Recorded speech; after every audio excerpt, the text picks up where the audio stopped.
like important questions, things to know, and if it doesn't go like one way, like how do I transition that to like a creative finance kind of deal if they don't accept my lowball offer, you know what I mean?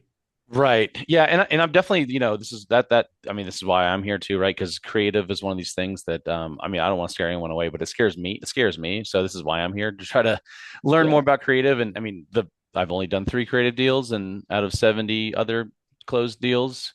And Evan would literally like, when I say held my hand, I mean, we walked in and talked to the seller together. So, Nice. pivoting to creative and things like that, almost I mean, I don't know. I could address that, I guess, a little bit, but Yeah. maybe not the guy because it's not something I normally do, right? Um, the only other creative deals I did, the agent called me begging for them because I had done a deal with him that agent prior, and he was also asking for creative on that one. So we put it together and did it on Mhm. both of those. So, but when it comes to agents are great because you can get practice reps on the phone. Their numbers are free. You won't be afraid of getting in trouble for calling or texting them. You'll get shot down a bunch. You'll get lots of good practice and things like that. So that's good. I mean, Evan was asking me some questions about agent outreach as well. So maybe I'll just address his question because I feel like it leads into both of these. Which, he was saying like, one thing I picked up on what Evan was texting me about, which I hear from a lot of folks too, is like I'm worried about these lowball offers, like scaring these agents away from, bringing us better leads in the future. And I understand that. And I used to think that way too. But I mean, these agents, sellers too, probably for that matter. I've dealt with, a handful of sellers too, but mostly with agents that they have a short memory on this stuff. They really do. I mean, the agent that really will curse you out, and I've been cursed out by agents for sure. And I've been told that if I'm going to offer like that, to never call them again, and whatever else it might be. I've canceled deals with agents, and they were upset. I've closed deals with agents, and they were upset because they found out that I double closed, and um, That's and this is the same age. These same agents, and these are all real stories. We can go through any of them in depth if you want.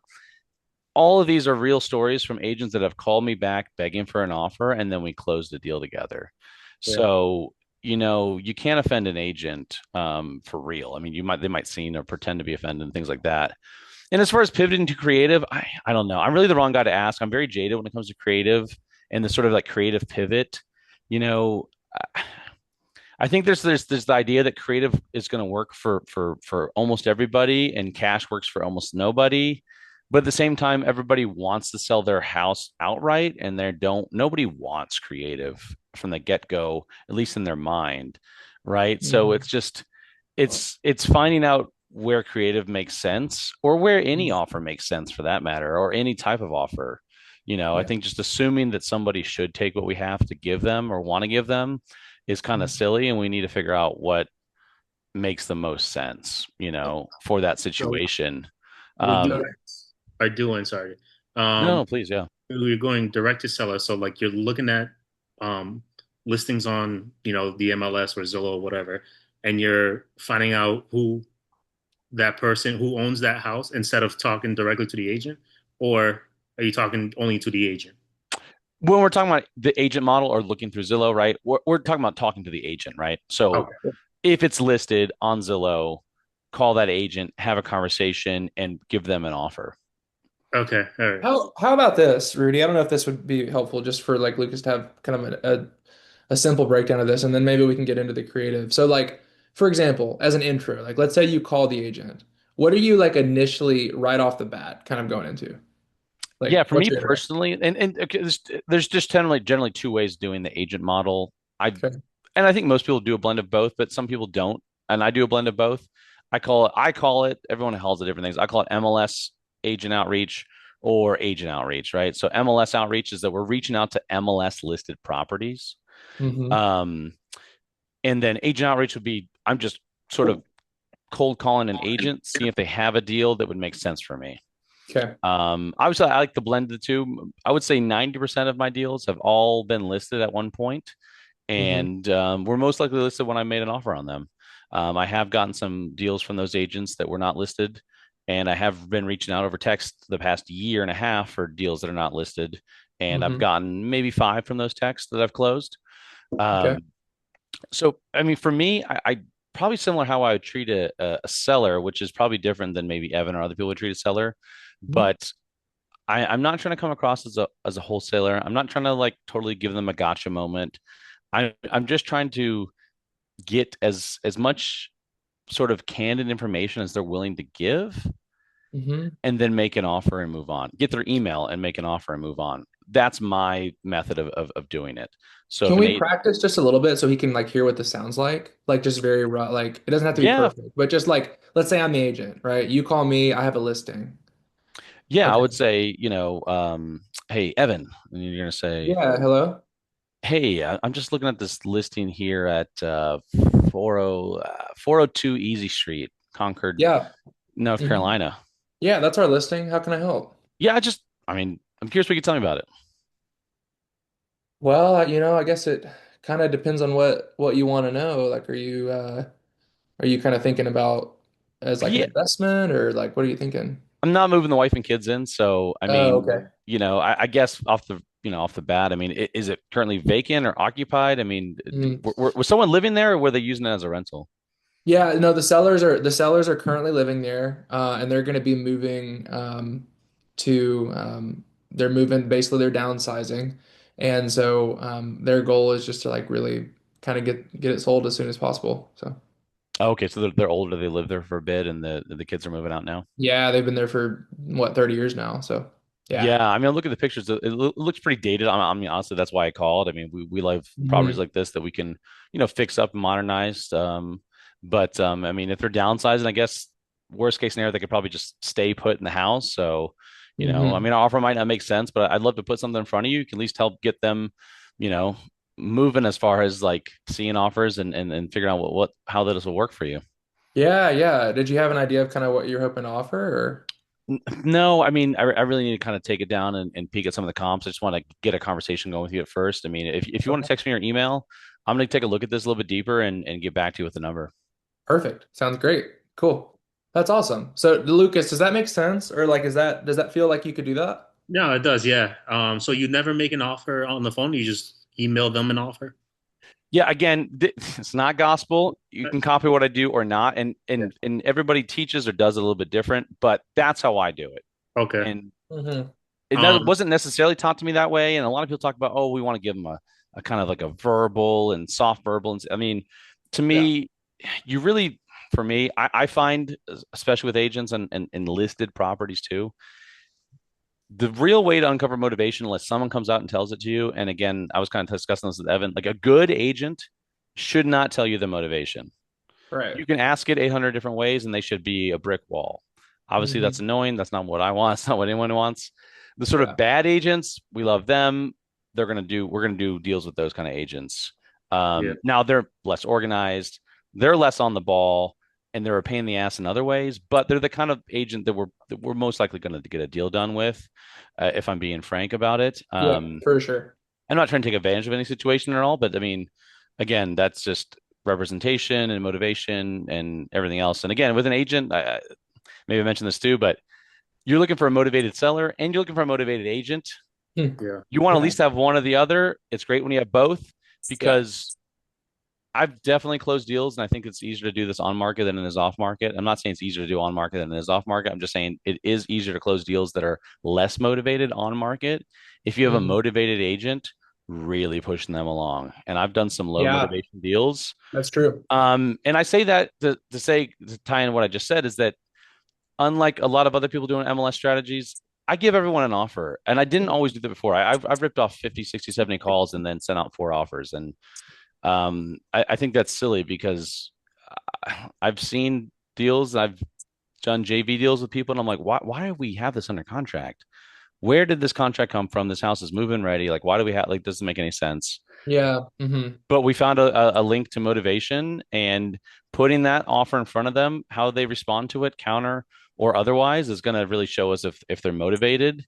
Hmm. Especially again, if they're working with even a mediocre agent, might not get much information. And I know whoever we're talking to said that they didn't have a lot of luck yet. I mean, it is a game of luck in a lot of ways, but you didn't experience bad luck in 2 months, right? I mean, 2 months is nothing. Right. Hmm. And at least in agent outreach and a lot of other direct to seller strategies, it's a volume game, and at least for me personally, I've done it as a volume game. So Hmm. I'm making quick calls. We're having quick conversations, and I'm quickly getting an offer over to it and moving to the next one. And then I like the email offer personally because it's something they can hold on to, attach, forward it to the seller, which they often forward to their seller. I've been CC on emails with sellers, which is kind of funny. Yeah. Hmm. And that's something they can actually respond to, especially when the seller. A lot of times when the seller is finally ready to like drop the price and go for real, these agents will look back in their emails and find who sent them offers, and it'll be quicker for them to do that. Amir, that's something we need to think about too, on like making more offers because of that. Because I was talking with Rudy the other night, and that's kind of something he was saying that they'll probably come back to you on it. Because we don't get that a lot with sellers, like direct to seller. Like a lot of times, if with the at least the way we negotiate, it's like we're either getting it done now or it's probably not going to happen. Like Yeah, or most of someone the time. else. They're going to sell to someone else most likely. Yeah. Yeah, it's not usually it's not that way, especially because we don't really make offers like when we're talking to sellers directly, which we can get into that. But Well, I think there might be a good reason to hold back your offer, right? With a seller, but with an agent on a listed property, it's posted you to the world. Like you gotta kind of have to. gotta jump Yeah. in, or you're gonna miss it. For sure. And I think that another point, a positive to sending the email too, is that if they're going to forward that to their client, you can also start building in the value that you bring um, outside of price, right? Because you're not going to pay the most. And so it's like sometimes the seller may not even understand the value you're bringing as an investor, like what even buying a property as is means, or the fact that you can close in 2 weeks, or like whatever it is that your value proposition is. Sometimes like laying that out for them just so they can read that and be like, oh, he's paying the closing costs. Oh, he's paying my agent commission. Oh, he's doing or whatever it is. Versus the agent may just literally call their client and be like, hey, we got an offer for 370. And like that's kind of Or not call the or client not call. Right, and be like, exactly. just yeah, Yeah, this offer is stupid. We're not going to talk about it right now. totally. Yeah. So thank you for your input on that. I think that's good. I'd like to kind of move on. Lucas, if that helps you at least kind of get like a first step. Yeah, yeah. I would start doing that this week, and then feel free to reach out to me in the group, this week if you have questions or if you want to kind of role play it or whatever. How many Um, time in the Zillow like that the property's been up would you say is a good amount? Do you how many days you really said? old? Do you go for like really old, a lot of time on Zillow, or like brand new properties that just came up? I mean, probably a mix of both. I mean, for you, I mean, I would probably try to start with like, I don't know, Rudy, what do you think? Like 60 days or something like that? I don't know. But Yeah, I'll for try to me, keep I this think short. I have lots of thoughts on this. And like for MLS wholesale guys, this is gals, this gets talked about a lot. Mhm. I like what Evan said initially, though. Mix of both. It doesn't. I don't want to say it doesn't matter. I mean, I've got strong beliefs. I don't want to give all my goodies away, but I do at the same time. I'm just kidding. Um, You can to me I, separately. I'm year 4 months, 4 years, 4 months, and 15 days into this business, and at this point, I prefer early on market Yeah. because if they are ready to sell, then somebody else will beat you to it every time if you're only looking at 60 days or more. Mm, And if they're not willing to sell, then you can be with them through that life cycle of that listing. If it's something that might end up being a listing for an investor, a good thought. if you follow up with them. But if you're making a lot of calls, which I am, and I have someone working with me now as of the last few months, Mhm. I'm mixing in all of them, old, Mhm. young, everywhere in between. Yeah, I think that's good. And like sometimes too, like I mean, a lot of our stuff has been like pocket listings and stuff, which like Lucas is just like they haven't listed it yet, basically, but it like they're planning on listing it soon. Um, and so like if you can get those deals before, I think with those that like haven't been listed yet, if you can start to build relationships with those agents, especially since you said you're interested in creative, I can tell you, I have probably I'd say probably 4 or 5 deals a week that are sent to me that are like creative deals that agents will just send now because I've been doing the creative thing for a little while. I mean, we got one today that was like a 3% rate and it's a like 2020 build, like super nice house. And I didn't have to like work for that. I didn't have to like call the agent today and be like, hey, do you have any properties? Like he just texted it to me. Because like instead of me going and just like lowballing him or sending him an email because we cultivated that relationship, I was like, hey, let's talk about creative. Like I'm sure there's some questions about it, and most agents like don't know anything about it, and they don't really want to. They don't want to sound stupid. So like if you just kind of invite the conversation of like, yeah, this is really not probably not a best the best fit for this situation that we're talking about, but it really can be a good tool for you to have in your tool belt. I mean, because I and you can kind of go into like we work with other agents, and I have agents all the time that maybe sell 5 to 10 deals more a year that they would have just otherwise thrown away just because they have this extra strategy. And so it's like, what is that worth it to you as far as commission? Like, what's 10 times your commission? Every single commission, what is that? You're gonna make 6 grand. Oh, so that's a difference in 60 grand a year. Wow. You know what I mean? And you can kind of start like building that value of like, what's it worth it for them to learn this new strategy of like subject to or seller finance or whatever, and they'll start bringing you stuff instead of them just throwing it away because they used to would just probably be like, it's not a I can't sell it, or there's not enough equity, if that makes sense. So Appreciate it, guys. yeah, dude, for sure. Who else has who wants to kind of talk about their business or where they're at? I'd love to kind of open it up. I know we were on that topic for a little while. Wanna go? Oh yeah. How's everybody going? Hey, what's up, man? I'm good. How are you? All right. Yeah, I just started back. I I've been calling agents on Zillow, Okay. and I've been asking them for pocket listings. So but I don't have any real buyers as of right now. I have a friend that did it, so I kind of go off of what he does, but he doesn't really. We don't really communicate that often, so I just kind of want to become more like independent and how I can like close deals when I find them. Yeah, yeah.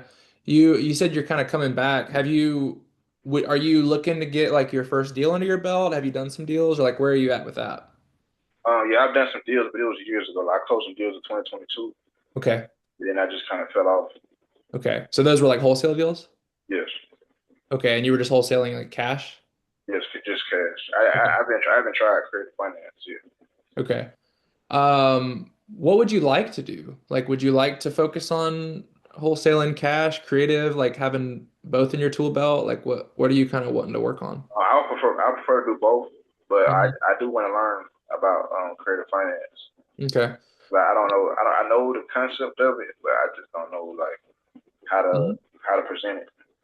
Yeah. Yeah, we can talk about that. I will say from my experience, because when I first started in the business, we only called agents. Like that was basically what we did. We called agents, we pitched subject to, and that was cool for a little while. But I can tell you, if you're wanting to get creative deals, like going to the agents is just not the move. Unless you have relationships with them where they're like their buddies, like me and Rudy are, where it's like we're kind of that close, where it's like, okay, he would think of me. But like otherwise, it's going to be really tough. And a part of that is you maybe even going and getting coffee with some of these people. Like that's how I've built my agent side of things. Is like literally, hey, let's go get coffee. Because a lot of them don't believe it's real, or like that they could ever meet someone that does these types of deals or whatever. So it's like once they meet that one person they trust, they're sending you all their stuff. So that's a hidden gem right there. I would focus on that if you want to do creative with agents. Now, if you want to do creative in general, go direct to seller. Like, don't focus on agents. So when it comes to calling agents, though, cash, I mean, what do you feel like currently is like kind of the biggest thing holding you back from getting a deal in the next like few weeks? Uh, I don't really know. I think the probably the buyer thing is kind of holding me back 'cause it's so hard. Like, it's difficult for me to find buyers as of right now. Like, I used to be able to like JV with a lot of people.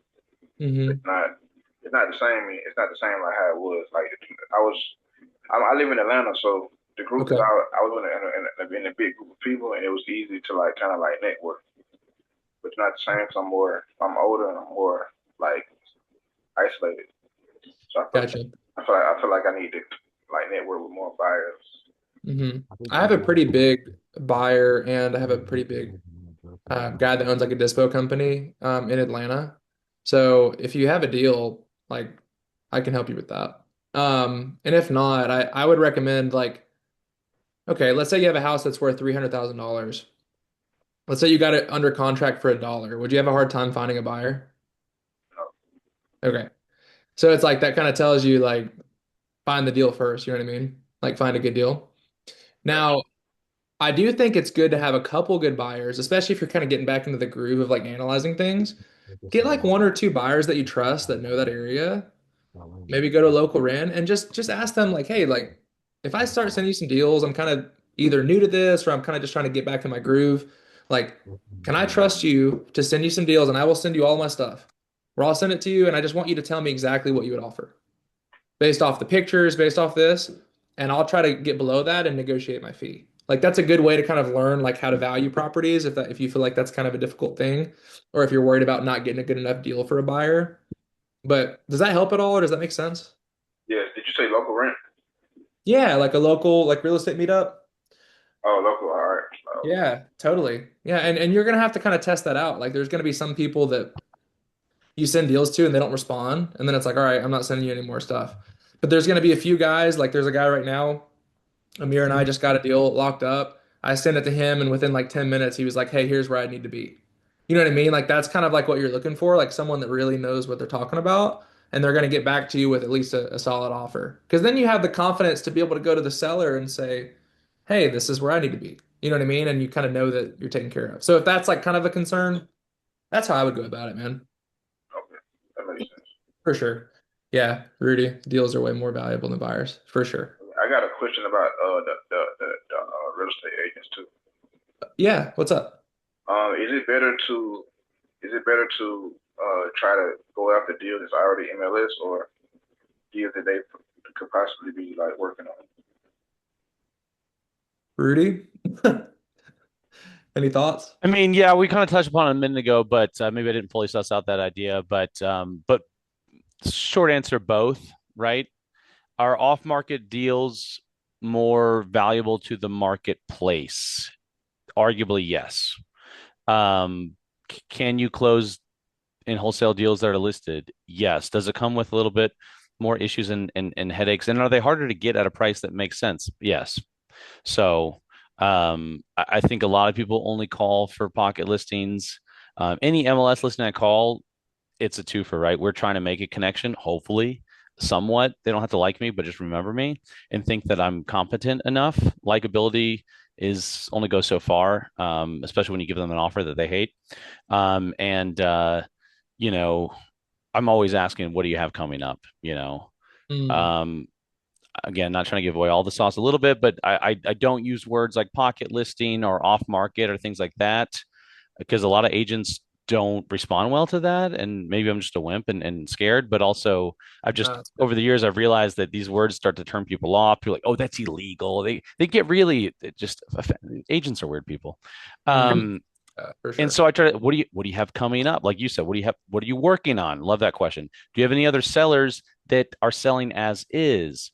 Anyone in a particular situation, or if you, I don't know. I mean, Evan would be better at creative, but anyone with low equity and I maybe not a low equity is scary too. But anyways, there's just the word pocket listing off market.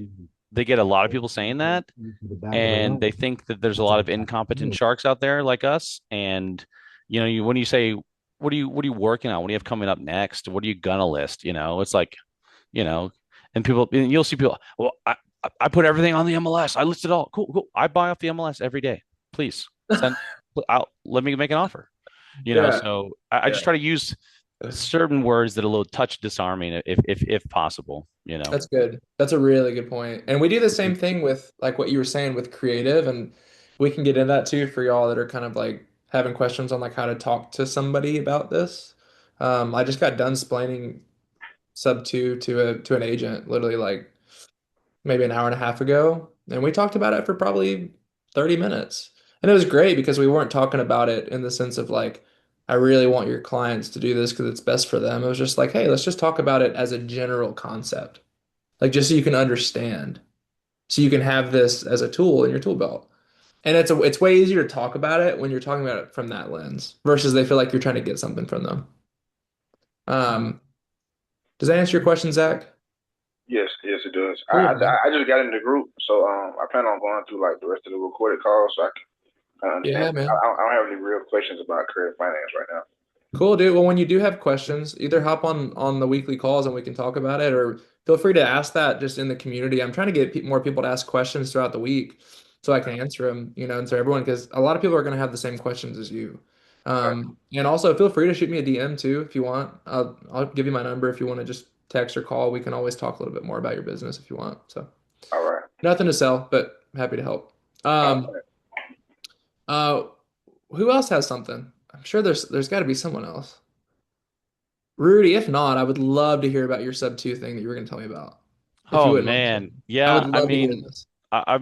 well, by the way, if you want people to go in the group, I'll definitely comment more in the group then because I would love that. I mean, I've had so many, and I had so many questions leading up to the deal that I'm going to mention too.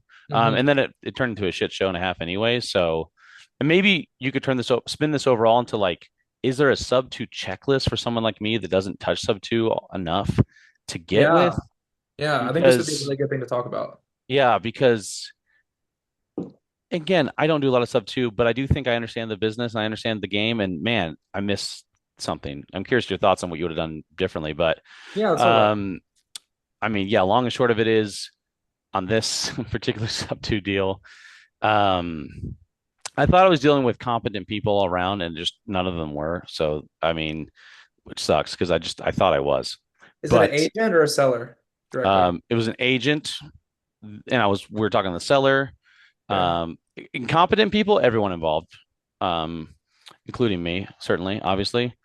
But it was from an agent. Yeah. And they had been under contract before, and I had closed a deal with him before, and he thinks it's hilarious because he thinks I'm the creative guru, and I'm not. But You are to him. yeah, exactly, which is cool. That is cool. I appreciate that. It means a You lot. know more about it than most people. So Yeah, but okay. Simply put, without all the other details right now, yeah, yeah. deal closed on February 5th. Okay. Mortgage was due on February 1st. Okay. Buyer assumed that they would pay the next mortgage payment on March 1st. Okay. Seller, who closed on February 5th, didn't make the February 1st payment. Okay. And I guess in hindsight, not completely unsurprising, sellers are like, oh, hey, it's done, right? Even though we know it's creative and we told them it's not done, you're attached to this thing, you're going to live and die by this thing and whatever else. So, payment is 30 days late. Agent calls my buyer directly, not me, anyone else, and says, you ruined my seller's credit. What the fuck is wrong with you? Cursing at him. I'm not embellishing the F words here. And then I got to call him. Say, why are you cursing at my buyer? It's a nice female in North Carolina. And then we gotta find blame here. And eventually the seller's, I guess, at fault here. I blame the title company, but yeah, I don't know. Maybe it seems really silly and rudimentary. I don't know, Evan. What are your thoughts on how to not do that again? I mean, I guess I think it's obvious what I would do in the future, but I just didn't even think about this. What is it? What do you think is the obvious answer? Well, now I'll just be like, hey, we're closing around the first. Can someone ensure that payment was made, or does the buyer need to make that payment um retroactively, I guess, Yeah. I guess I assumed because on a cash deal there would be no encumbrances before the deal closed. I just assume it'd be similar, and it would be make sure, hey, this is caught up, or is the buyer making arrears? But we weren't aware of any arrears because there wasn't until there was. So I got you. So was that the biggest thing that happened? Like it was just that, and then like everything's good now? everything's good. Well, everything's good enough now, and I'm going to hopefully that nobody ever calls me again and pretend that deal never happened. But Yeah. because for at least 3 weeks there was a sort of a stalemate, and it was buyer says, I'm not paying that mortgage payment, and I'm calling buyer, hey, Whoa. I understand your position, buyer, but when we do these sub two deals, people that are willing to let you take over their mortgage and keep it in their name aren't always people in the best decision making mindset or the best anything. And a lot of times people pay arrears. Exactly what I told her. And in this case, you weren't Yeah. paying arrears, but this is a pretty easy arrears. It's just one payment. And then she Yeah. tells me she doesn't have any money. Meanwhile, she's a private money lender and she speaks on real estate investing stages for women. And this is her second deal. So God. I again thought she was competent, but completely not. Um, Mm. She eventually made the payment, but then it became title company. No, you need to make the payment, Mr. Seller. It was your payment to be made. Why don't you make it? I'm not going to make that freaking payment. F you guys. So there was this like 2 week of like, who's going to make this freaking payment? That's What's going to stressful, happen? dude. I was like, and then eventually the title company said it before I did, but I was like, hey, someone needs to make this payment or this is getting called. This note's getting called, guys. Okay. And I'm keeping my assignment fee and this note's getting called. That's All right. awesome. I'm You getting worked called up thinking them. about it because it seems so stupid. Everyone That's was so great. stupid. How did So you yeah, pick that? So it sounds like they knew that someone else was the buyer. Like, were you agent knew that we pretty, were wholesaling it from okay, start to finish, which was great in this case. that's great. That's my point on all of this is for everyone Sorry. listening, Yeah, is the that, agent knew that we were wholesaling from the get-go, and he called us after closing the deal with him before. By the way, the deal we closed before seller finance way easier. I'm sorry. And he knew we were going to wholesale it, and he knew we were wholesalers, and the seller knew. I spoke with the seller with the agent's consent and everything else. So again, it really seemed like this was just all going so decently. Um, Especially yeah, when we found a buyer, because I didn't think we were going to find a buyer. It was a really expensive deal. It is allowed to be a non-owner occupant STR, and that's what brought the value up. But okay. and it was underperforming really bad too. So Yeah, that's so tough, man. Like, and that's kind of one of the biggest things that kind of got me out of just doing creative, which is why we don't, I mean, I still try to kind of brand as that. So like I get like the nice 2 and 3% turnkey stuff, but I don't, that's not like our main business anymore. Like oh, our interesting. main business is um I would say more like focusing on pre-foreclosures, and we do a lot of flips, and we're doing some wholesaling now a little bit more, which is what I was calling you the other day. And then, we do wraps like owner financing and rentals like when it makes sense. Like we're picking up a couple one rental and one wrap and stuff this month. And so like we do that, but it's definitely not like the majority of our business anymore. We just try to do that on the deals that don't pencil as a good like cash pop, like a wholesaler flip, because there's a lot of these that are you don't want to just throw away. If you know how to deal structure and you know how to like turn it into cash flow, like a deal where maybe you're 20K out of pocket. Like I could go over a deal with y'all actually that we're doing, that's which is pretty cool. Um, it's a deal that has a 2.5% interest rate. Um, she owes about 180 on it, and her payment, her payment I believe is like 800 a month or something like that. And we're basically paying 20K to get the deal. That's like arrears, like amount behind, cash to seller, paying Cindy on our team, closing costs and all that stuff. Our goal is to get a down payment back of about 20,000, at least close to it, which we should get. That's pretty consistent with what we've seen. Probably sell it for 240, so a little bit higher. And cash flow on the deal will be probably 900 a month, something like that. So it's like you're in the deal for almost no money. Even if you had to leave 5, 10 grand, it's like, would you trade $5 or $10,000 for 900 a 900 month? bucks a month. Yep. Pretty dang good return. So like I'd rather not throw that deal away, but that doesn't mean that that's all we're doing, I guess is what I'm trying to say. Um, but like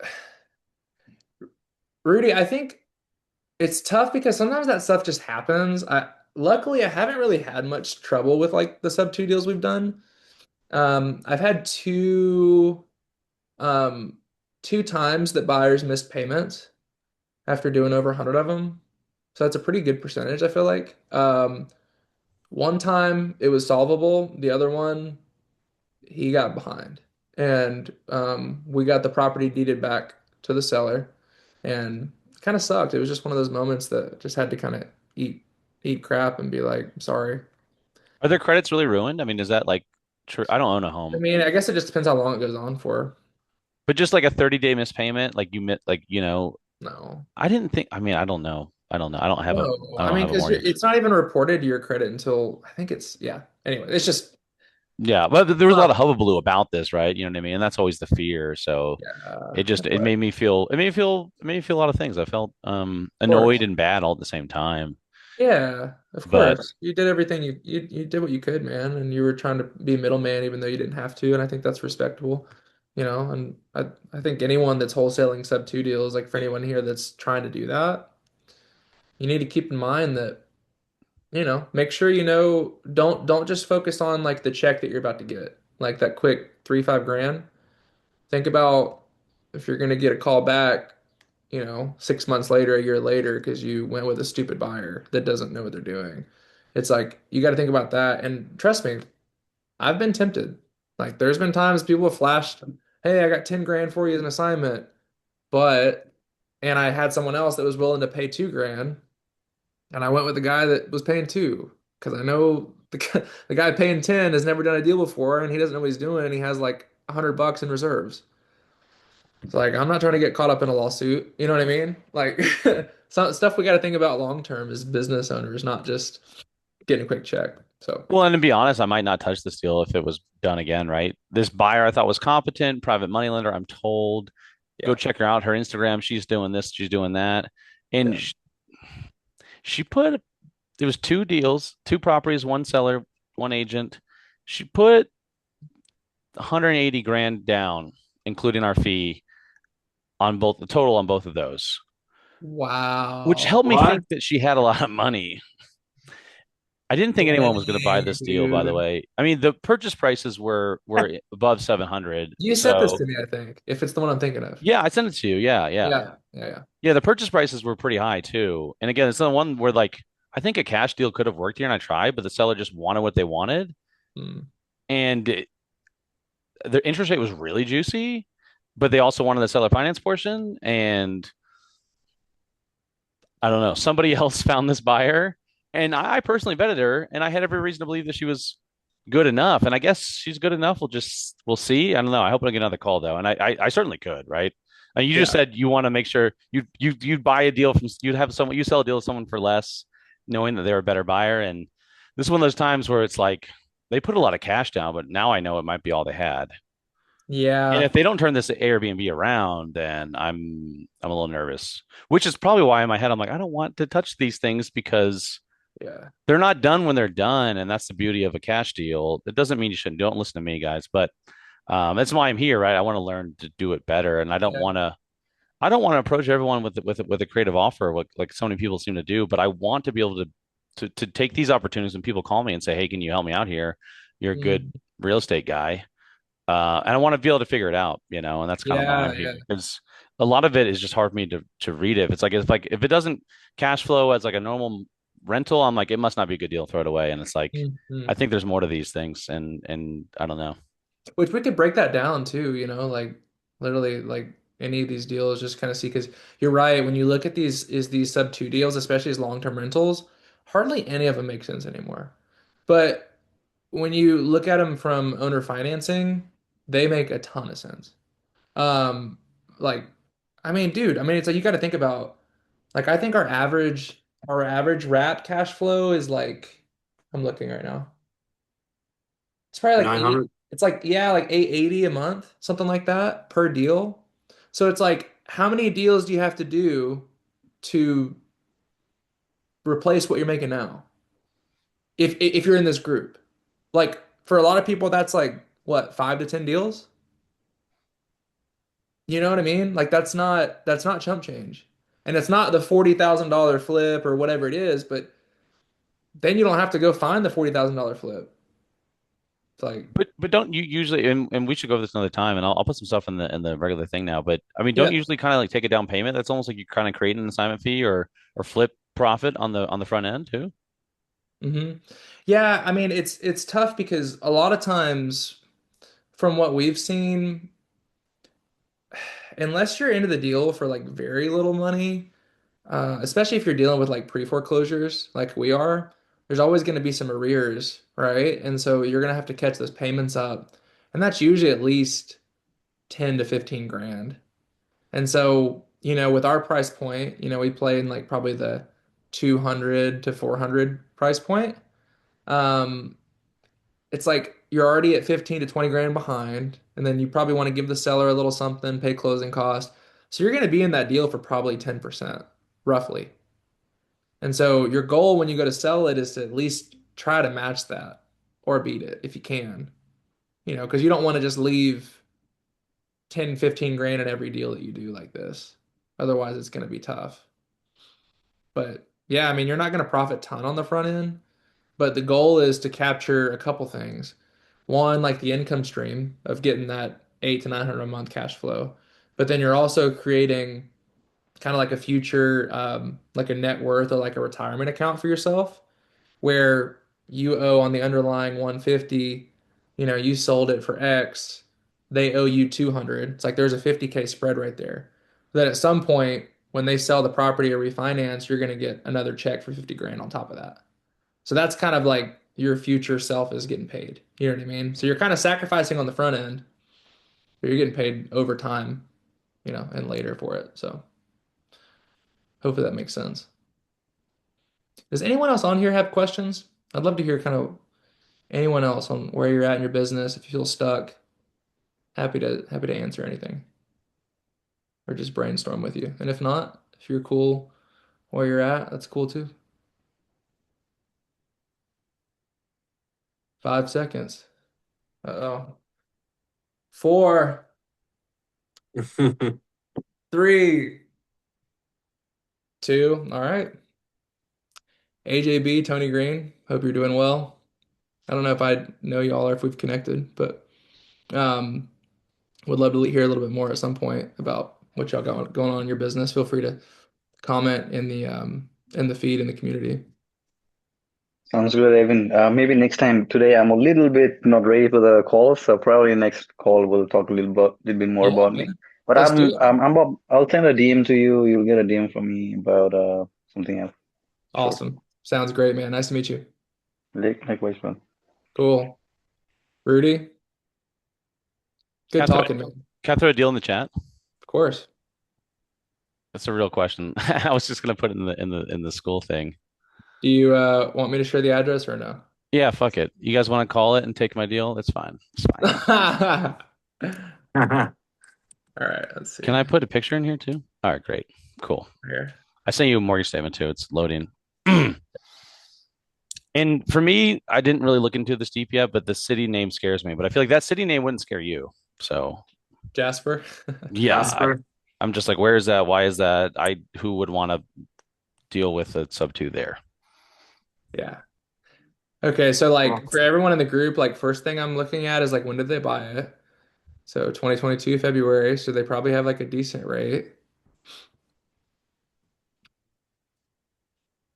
Okay, let's go back up. Did you just talk to this agent directly about it? Um, yeah, and I had made a cash offer a few months ago. Again, people coming back, and then she said we're now accepting creative offers. I don't know if Wow. everyone got blasted that or just me, but pretty hilarious. I was like, oh, amazing. Wow. Easy enough. What in the world? Oh, thought that was like a different universe for a second. That Out was of a portal, yeah. that was crazy. Rudy, what is the rate on it? Should be in the chat. I'll let Evan How uncover much, that how much as he's land? as he's How much as land he's is looking that? through it. They One thing bought you it. also want to think about when you're like looking to when I'm saying It's owner finance, just for 4.6. everyone here, I'm calling wrap. It's like when you're owner financing properties with land, like at least an acre, tend to sell a lot quicker for some reason. Like owner finance community just loves land. Really? So Okay. like townhomes are pretty hard to sell owner finance because like most people want a yard and they want something for their dog. It's like you got to think about those things too, especially for someone like where their dream is to own a home. Right, so then like probably have like a decent hold on, right? Their dream is to like own a home, right? And to them, like home is like a place where you can do all these things. Whereas some people are like willing to kind of settle for like, hey, let's just get a townhome real quick. Like we're cool. Like let's do this as a starter. We'll build some equity and then we'll kind of move on. It's like I don't think anybody like plans to be in like a tall and skinny townhome for the rest of their life. I don't know. Maybe I'm wrong. There are some people like that, but most that's not the majority. So let's go look at this. And then I'm just gonna share initial thoughts too. The fact that it's PennyMac, I really like it. I mean, PennyMac's great to work with, so that's good. 4.625% rate. So anything I would say below like 5 or 4.9, something like that is generally fairly decent. I mean, I like stuff in the threes, like in below if I can, but I mean, if it's in a good area and it's like turnkey, then that's definitely better than what you get now. So a couple things when you're looking at this, like one, You look at the unpaid principal balance. Okay, that's that. You look to see if there's any kind of arrears. It looks like there's not, from what I can tell. And then when you're analyzing this, like obviously, like what Rudy was saying is that yes, you can look at this and look at it as like a rental. So you can take that 1671, we call that like the PITI, the principal interest taxes and insurance. That's the total payment. Do you have any idea what you think it would rent for? No, but I had suspicions that it wouldn't get 1700. You're probably right. Um, but for y'all, I mean, we could put it like into, rent a meter or something like that and kind of see what they think. I mean, it's just like a quick. I've been using this guy's password for years and I don't even know this guy. Someone gave it to me. Incredible. I mean, I guess it's updated and nice, but I It's don't. awesome. I think Okay. Jasper just freaked me out. She just sent me this not that long ago today So too. they don't have any rent that matches that criteria right now. Oh, that's why. Hold up. Is this a 3 bed? Yeah. Let's try this. Okay. It's probably not a lot of rental comps. We'd have to like do probably some more manual research on this and like maybe call like a property manager. But I do agree with you. It's like, are you gonna get 1700? Like maybe. So it doesn't make a lot of sense as a rental. Do you know if they're wanting to walk away with any cash? No, I hadn't had that conversation yet. I Okay. assume I mean, maybe how do you look at it? I guess you don't look at it that way because I always look at it if I can give them some cash, I'm going to try that first. But Uh-huh. you kind of go for zero and then add cash if it's a must. Yeah, and I'm actually gonna pull this up real quick. Give me like 1 second. I want to pull this up so we can go through this together on how it would look as a wrap real quick before we get off here. I gotta go smoke a cigar with a buddy after this. If anyone else is into cigars, hit me up. Rudy, I I wish can you were do down it. here in Nashville, man. It I sucks. know I got to come up sooner, come down sooner, however which way. I Man, that'd be appreciate fun. you doing this too because I was wanting to. I was Yeah, dreaming of seeing your rap calculator too that you showed me in the car one day. yeah, dude. Okay, I'm trying to log in. Why can I not do this? This is really annoying. Sorry, y'all. You're good. 1 sec. Because I think it's sometimes easier when you can draw the stuff out versus like Mm-hmm. having to like word vomit. Okay, there it is, deal analyzer. All right, this is a little better. Open with. Where are you located, Rudy? I'm physically in Las Vegas, but I do deals almost 90% in Nashville. Oh, perfect. And I used to live in Nashville until August, so Mm. I've been there for the past 10 years. Nice. All right, I got this pulled up. Let's delete all this. All right, share my screen. Where are we at? All right, so we got this little calculator. This is kind of like a good like high level thing to look at. Let's move that down. Thank you. Okay. So first thing is going to be this mortgage. So let's pull that over there. Come on, bro. All right, we're going to leave it there because it wants to stay. All right. So unpaid principal balance is 247. So we're going to write this down. 247. And this is at, let's just say 4.6%. Cool. And the one thing we want to think about is when you're looking to owner finance properties, you always want to think about what's the principal and interest payment. So it's important to get this breakdown because the taxes, like the escrow right here, the taxes and insurance are going to get passed on to your new buyer.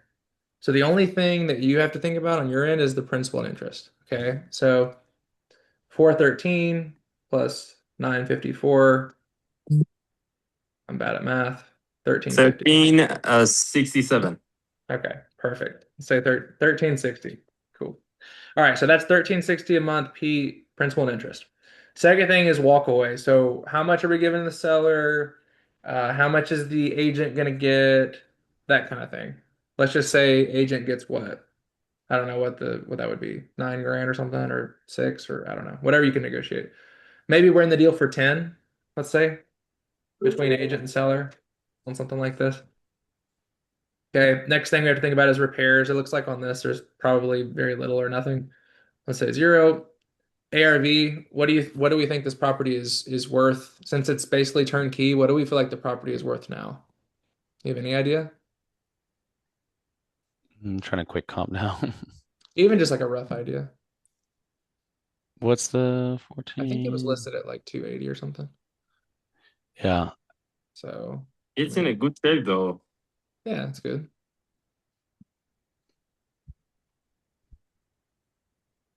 What's the square footage again? 14. Like 1400.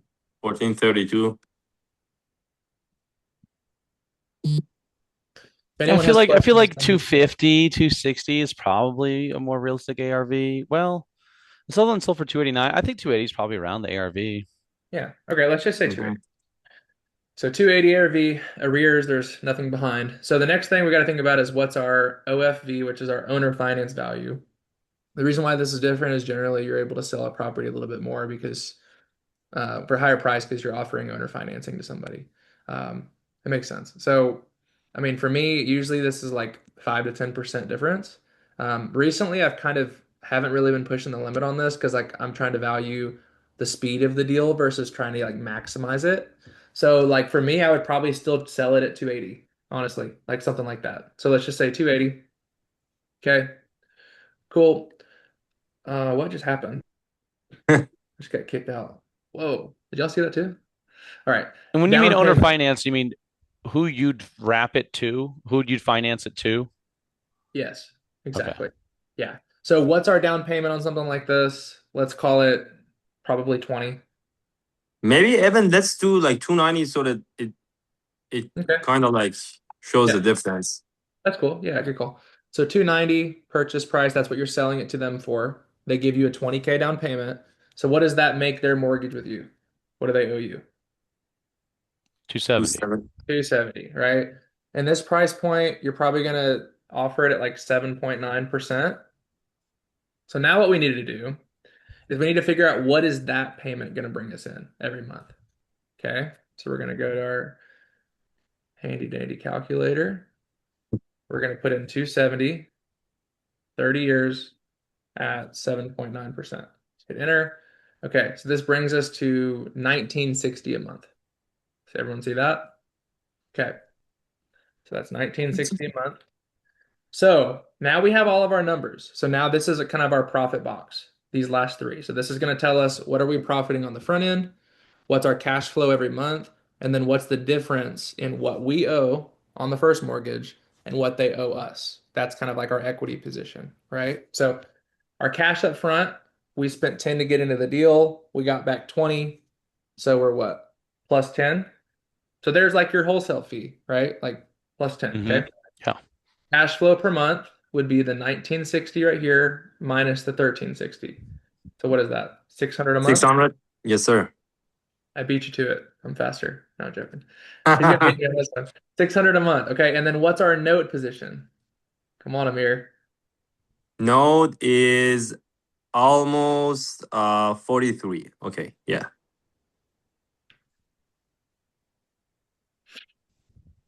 Our note position is 23. 23,000. Oh, I'm sorry. I'm sorry. Okay. You're right. You're right. Does everyone understand that without me explaining it? What is note position? So our note position is the difference in what they owe us, the 270, minus what we owe on the underlying mortgage, Okay. right? Because And that's you're calling that note position, but what does that mean? Like those words together? Like the note, I call it like your note equity position. okay, equity position. Okay, okay, that makes sense to Mhm. me. Okay. And do you understand like when you get this pay, like when this 23,000 comes to you? I guess assume if when the seller or when the wrap buyer refinances or sells the home. That's right. Exactly. Because they have to pay you off. If they bought it today for two, and they owe you 270, and let's say they sold it tomorrow, just easy numbers, they would have to pay off your 270, and then you would take that 270 and pay off the 247. So you would keep that difference. Mm-hmm. That's your check. And the cool thing is if you're taking over mortgages that either have low interest rates or they've been paying on it for a long time and so they're further on in that like amortization schedule, a lot of times this mortgage will pay down quicker, or sorry, the first mortgage will pay down quicker than the second. So a lot of times this 23,000 number grows over time, Right. I which is mean, pretty cool. Could you take over a note? Probably not these days, but that could like get paid off by the time, like while you Yeah. still, Yeah. and then Hmm. your equity position becomes, super large. Yeah. Hmm. Yeah. Yeah. It comes super large, and then your cash flow goes crazy too because you don't have an underlying payment. Payment went away. Right. Okay. Yeah. That's why, like, if you can do these deals, like these wraps with alongside low interest rates or like 0% seller finance, Oh my like God. it's If you take a killer. seller finance deal, not a sub two, a seller finance deal, and then you wrap that, Hmm. And Yeah. it's that would yeah, be a lot, it'd be a lot cleaner too. clean, yeah. Hmm. Yeah, it's easier. There's less parties. I mean, there's the same amount of parties involved, I guess, except besides the banks, but it's less, yeah, it's just less headache. And less risk. Like you're not gonna have like an individual seller like call a loan on you, most Right. likely. Hmm. So, that's something good to think about. I mean, because if you're getting 0% money and every single month this was 0%, I mean, your equity is growing by that every single month. It's crazy. Right. Yeah. So hopefully this breakdown makes sense. I don't know if that was helpful, but that's kind of how I would look at it because I mean, is this a deal that I would do? Uh, I don't know. Right now, probably not. The the only reason, and I'm not saying it's a bad deal, I think it'd be a good deal for somebody that wants to do like get their first one under their belt. I think it's fine. I think that the problem becomes when you have like kind of really low equity where you're like pushing the limit on that. Like I just like to I mean it feels better to have an equity position and have good terms. Because you can do a lot of different things like if the loan gets called due, you can sell the note at like usually 85% of value. So it's like you want to have some kind of equity position there unless you're ready to like restructure the deal. So that's something to kind of think about. Like can you actually sell it at this price? Or like what if you got to drop it 20 grand and now you have like no equity in the note? Like that's kind of a question for concern. It's more rural. Like it sounds like, I mean, I'm assuming with Jasper, Tennessee, it's a little more rural. I don't know. So those are kind of the things I would think about. But overall, I would say it's definitely not like a throwaway deal. In that equity position wouldn't be considered 43K because like let's just say that there's no, I assume there's not, I wouldn't do a deal on this one that has like seller financing on top of it.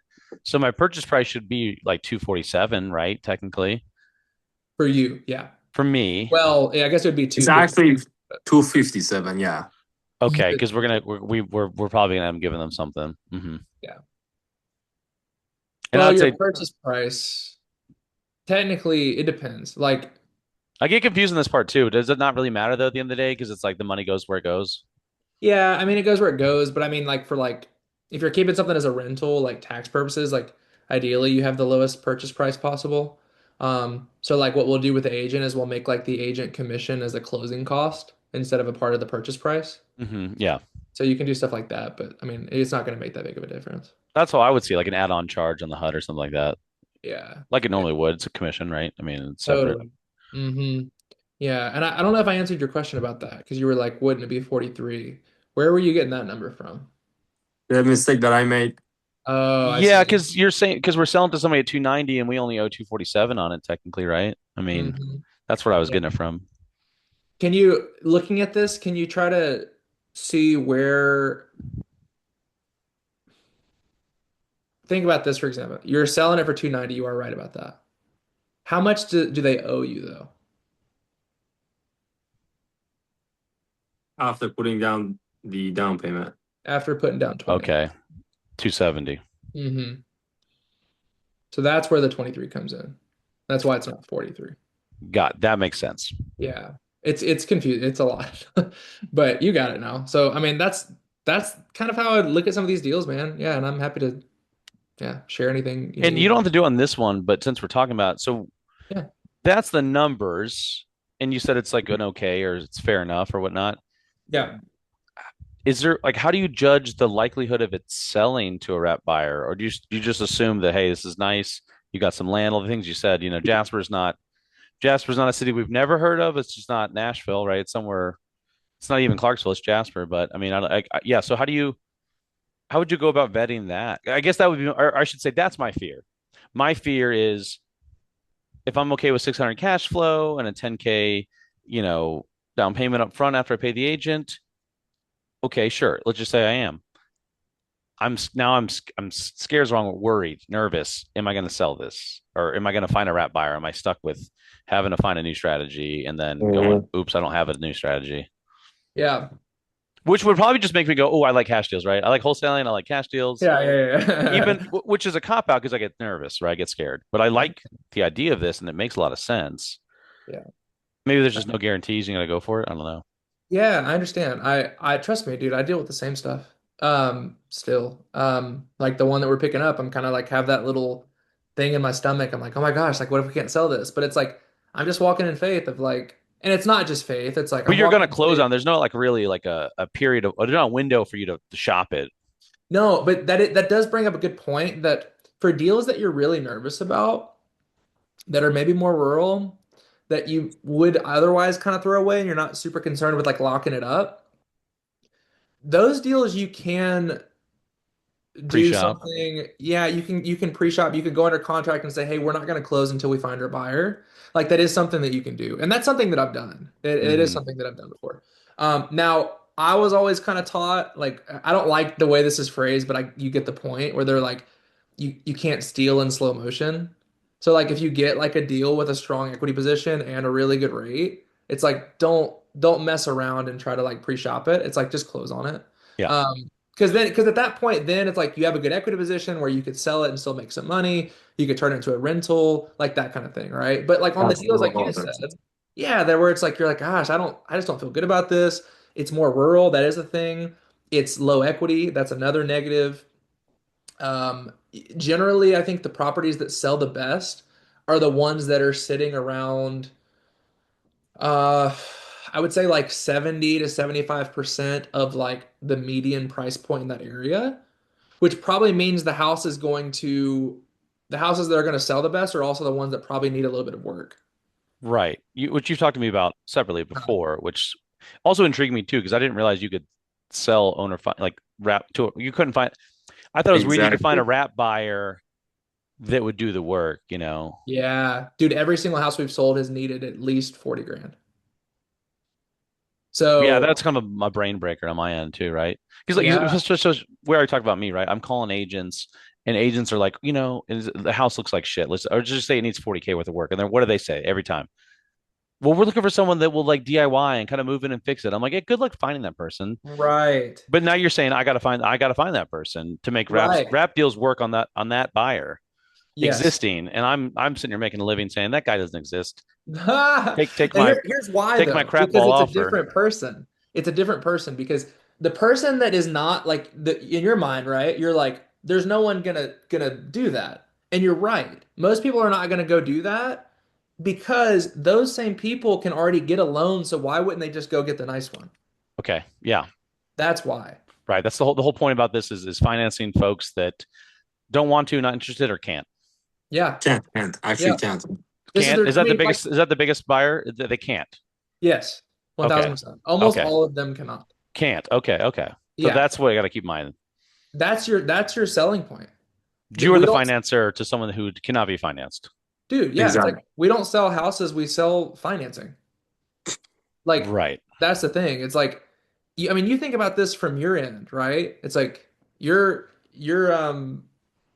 dating someone right now, right? From what you told me. And Yeah. so it's like Hmm. y'all are together and it's like let's say one day like she's like I want to go buy a house. And then you're like, "Well, we can't get financing because I'm self-employed or something." Hmm. And then she says the same thing or whatever. She's like, Legitimate concern, right? yeah, exactly. She's got And then bad it's credit, like, and I make money off of wholesaling. I make good money, but it's I yeah, don't know. I haven't tried to get a loan with maybe it. I'm maybe you wrote curious. off things on your taxes. I'm that way. I can't go get a loan right now because Okay, I see. write off everything. I write mine almost down to zero every year. Mm-hmm. So I have that problem too, which is why I bought my house creatively. So I think that like understanding that helps you understand number one, why would someone pay more for the property? That's one thing. But Mm-hmm. also, are they The willing to interest put a big down payment down? You said what? interest rate, I said. Sorry to Interest interrupt. rate? Yeah, they're not gonna But like be like, well, I need a 4% rate. It's like, no. And then also like why would they be willing to do the work? It's like imagine if your girl was nagging you for the last 5 years about wanting to buy a house and you finally see a sign that's like house needs work, owner financing, you don't have to have banks, no credit. In your mind, most people are like, oh my gosh, this is our one chance. We've got to go get this house. And they go see it, and like, what are they thinking in their head? They're going to finance me. You know what? I could fix that. I could fix we could paint the house. That's not fine. Oh, it just needs flooring in that one room. Yeah, that's cool. Oh, they don't have a vanity or a toilet. I mean, we can go get that at Lowe's for like six. You know what I Yeah. mean? They're not thinking like, oh my gosh, this needs like, and some people are, but that's not going to be your buyer. What you're saying, and again, and I'm a total skeptic, and this is my problem in life in a lot of ways, but that's another Yeah, conversation. I am too. Trust me, I am too. And you do, and again, this is just me being skeptic because clearly I know what you're going to say because it's why we're all here talking. You're saying there are these enough of these buyers, or at least a lot of these buyers. Not every deal will be wrappable, but you're saying that you meet these people every month, every week. Yeah, all the time. They're everywhere. I mean, I want to say it's at least for the last couple years, almost 50% of people that applied for a loan got denied. Crazy. That's a big number. Yeah, well, and this is a big gift for somebody like that, right? A big Yeah, dude. opportunity. What do you want to call it? Yeah, yeah. And people that have, I mean, it's like it would Powerful. almost be the same thing of saying, wait, you're saying I have to find a motivated seller that's in foreclosure? It's like True. it's Yeah. just the other side. I've got to make 100 lowball offers on the MLS to get a deal. Yeah. Yeah, whatever. Yeah. Yeah. And the cool thing is you don't have to do that on this. You're putting out signs or a Facebook advertisement and you're reaching all of those people. I was going to ask if it was like Facebook that you found these You know, people. you know what you should do, man? Marketplace. Yes, this would be a great test just to kind of like, and then I actually did this originally just to kind of get someone told me to do this and it worked. You could go out and do two things. One, you could put out advertisement on a house, ideally in an area that has a bigger population. Something rural is going to be tougher to sell, of course. You want to be kind of closer to a major metro if you can, and then you want to be priced accordingly. But if you put something out, like for example, in Columbia, Nashville, Spring Hill, any areas like kind of surrounding here, and you just said owner financing, no banks, must sell, just see how many DMs you get of people wanting to buy it. And hey, I need owner financing. Hey, I got 20K. Will that work? Like you'll get people messaging you. And the biggest way that we sell it is through bandit signs. So we'll put Hmm. out like 30 to 40 bandit signs within like a mile or two radius of the house. Mm-hmm. And essentially what you're doing is you put a phone number on there. And I'm giving out the sauce for anybody listening. You put a phone number out there, and that phone number is directed to a automatic voicemail that you make. So you're not even Oh. answering the calls. Because you're gonna have a lot of people waste your time, like people that don't have money, they try to tell you their life story and why they don't have it, but they'll have it in 6 months and blah blah blah. So the goal is to get people to the house because that's who's actually going to be motivated. Like for example, in the scenario with you, it's like you and your partner, y'all are super motivated. You hear a voicemail and I tell you the address, I tell you what we're doing. I say, hey, if you want to see more about the house, go to the house. There's going to be a sign. My personal cell phone is going to be on that sign in the front yard. Give me a call when you're there. I'll let you in. You can see the house. Blah blah blah. Perfect. Hmm. Those people that get to the house are the ones that are the most motivated. It doesn't always mean they have money. But the only way that these people are going to buy a house is if you can get them emotionally attached to the house. Because you think about it, like if you call, like if Rudy called me up and he was like, "Hey, I saw your sign. I just want to know what the numbers are." That's like the most guy thing ever, right? They're going to be like, "I want to know what the numbers are. What's the down payment? What's the interest rate? Blah blah blah." I'm gonna be like, hey, we can definitely talk about all that, but I'd rather you and like, are you married? Yeah, I'm married. You and your wife, y'all go see it first, then we can talk about numbers. I'm not even gonna talk about numbers until they see it because I need the wife to see it. Because if the wife sees it, all of a sudden they're gonna have 20, 30 grand come out of nowhere that he didn't have before, right? Oh, hey, you got to sell the truck, Rudy. You know what I mean? It's just true. Hmm. So you have to get them to see the That's house so so they can see smart. that. If they can't see themselves in it, they're not your buyer.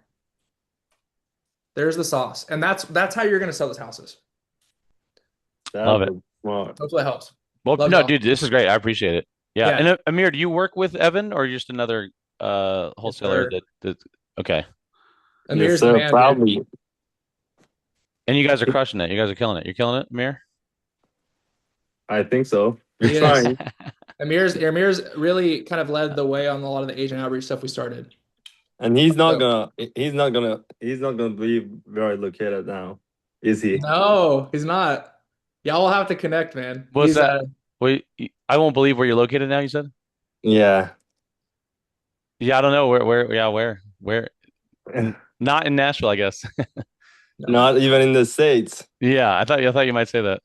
Yeah, That's amazing. I'm in Armenia, Middle East. You said where? Armenia? Armenia, yep. Cool. Yeah. It's Yeah. like 4:30 a.m. Oh, So no shit. there you go. Good morning. He stays up late, dude. Hey, we all should connect on like a group call and talk more about the agent stuff because I think that'd be awesome. But dude, Yeah, thank y'all no, for we hopping definitely on should here. because and I'll bug if I can bug more in the school, then I will because Do it, please. again, like this came up and I'm just like, there's no 1,700 on rent. It's Jasper. And then like, I'll have my other buddy who I do a lot of deals with who makes way more money than me. We start at the same time. And he'll just be like, dude, get that shit under contract. Just fucking see it, dude. Come on. Yeah. And I'm like, Right. I just did that. Like, I just canceled like 7 in a row. I mean, I gotta do better, Same. And I'm serious, 7 in a row, but appreciate you guys. I'll see y'all. Have a good night. See you, buddy. Thanks Yeah, again, guys. for sure.